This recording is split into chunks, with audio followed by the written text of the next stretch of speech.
Hello everyone, in this quick video I'm going to show you how to add non-Steam games in your Steam library. So to do that, you open your Steam app, go to your library and click on this button that says add game. You're going to click on the first one that says add non-Steam games. Click on it. It's going to load, and here you're going to see the list of installed program. Your non-Steam games will appear here, so you click on them and select add selected program. So if you don't see your game installed here, you can also click on browse and locate to where it is on your desktop.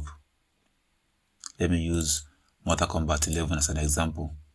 Click on it and click on add selected programs. You're going to see your non-Steam games over here. You can now launch it via Steam. That'll be it for this quick video.